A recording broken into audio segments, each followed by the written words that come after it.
Well, just hours left now to cast your vote in the primary election today. It's a crucial day for voters to help shape the future of our state, and they'll decide which candidates they want for top offices like California governor. KCRA 3 is your home for primary election night coverage. We're bringing you live coverage tonight from across our region. From Sacramento to Stanislaus to Solano counties, we're following the push to get in those ballots. Let's start with KCRA 3's Andres Valle live for us in Citrus Heights in Sacramento County. Andres.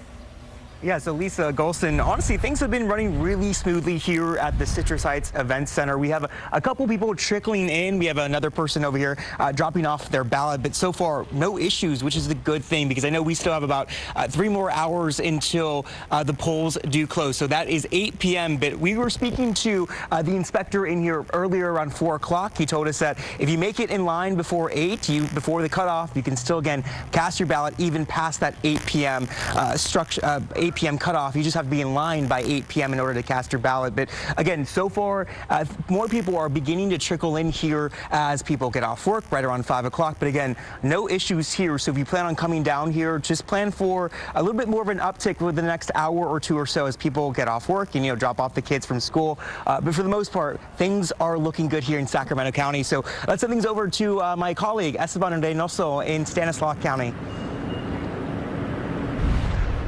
Hey, Andres. Yeah, we're here in Modesto, and it's been pretty busy ever since we got here just about a half hour ago. You can go ahead and take a look. People have been coming up here, walking in, driving by as well. You could see way off there that those 2 people are right in front of the Registrar of Voters office here at Stanislaus County on I Street. Those in the orange vests that you see there, they're volunteers, election poll workers that are going to come out. They will meet you at your car so you don't have to hit the traffic in this parking lot. They will grab that ballot from you and drop it off in the box for you. This is all part of that well-oiled machine that we know that Stanislaus County has. Now, this is just one of the 60 areas in Stanislaus County where people can vote, and this is one of those busiest. You could see also here to my left, there are some people that are still walking them in. It is still a very heavily trafficked area right now, especially as people get off work and rush to drop off those ballots. So you definitely want to be careful if you are crossing the street or anywhere if you're going to be casting your ballot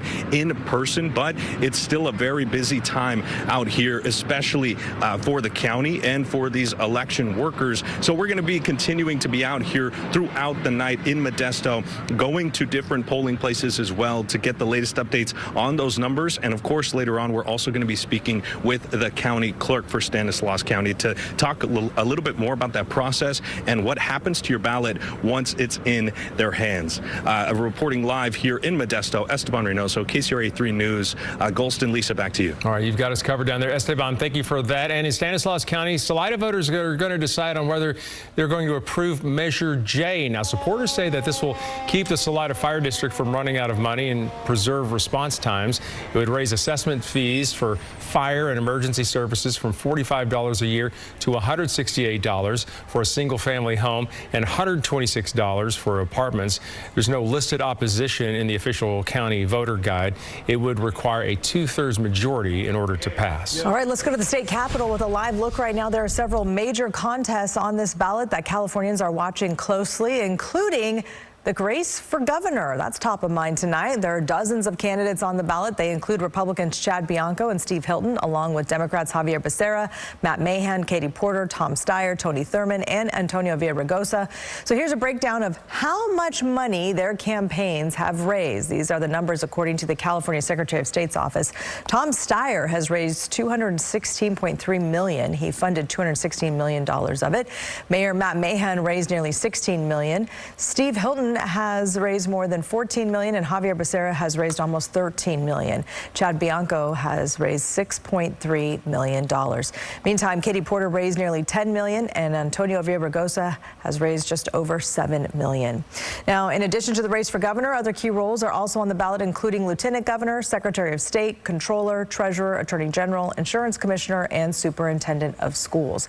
This also marks California's first election under the new congressional maps approved by voters under Prop 50. Voters will select U.S. representatives based on the new map on the right-hand side that you see there. Districts were redrawn to give Democrats an advantage. Voters approved Prop 50 back in November. The top two candidates for each race, regardless of the party, will move forward onto the general election in November. Well, another major contest is the race for Los Angeles mayor. Current Mayor Karen Bass is running for re-election in this. Her challengers are council member Nithya Rahman and former reality star Spencer Pratt. Pratt has gained traction recently for his harsh criticism of Bass's leadership, especially during the Palisades fire. He lost his home in that fire, and today all three candidates are sharing their vision for the future of L.A. Los Angeles is ready for an incredible recovery from COVID, where many of the businesses are still suffering. Entertainment industry is beginning to come back. All of this we've laid a strong foundation for, and we want to continue. A vision for change that I'm bringing to the table that talks about addressing our extraordinary cost of housing, that's talking about addressing our homelessness crisis based on a record of success that I've had in my district, and I'm hoping that they'll choose me. I think there's a tsunami of votes coming from all the people that are done with politics as usual. They want an outsider, they want a disruptor, they want somebody who's going to really go stop their tax money from being stolen to increase problems.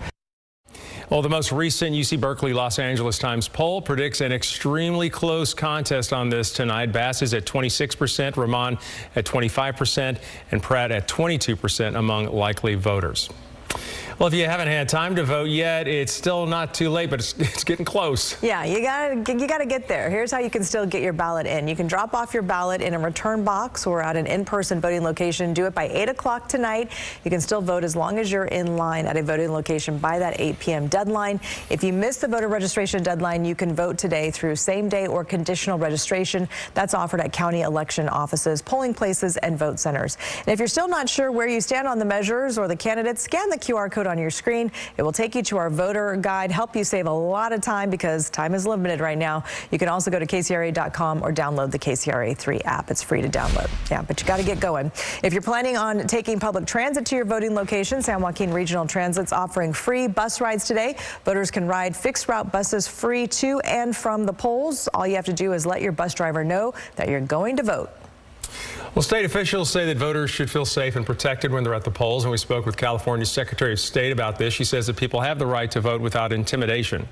You have a right to go in there without any kind of harassment, any kind of activity against you. It's an open space. We do not have, we won't have any armed guards or things of that nature in those facilities. They'll be run by not only the officers and the persons in the registrar of voters office, but also all of the citizens who live in that community are part of it. So you have a right to vote, and make sure that you exercise that right and don't let anyone deter you from voting, even if they think they have a good reason for doing so.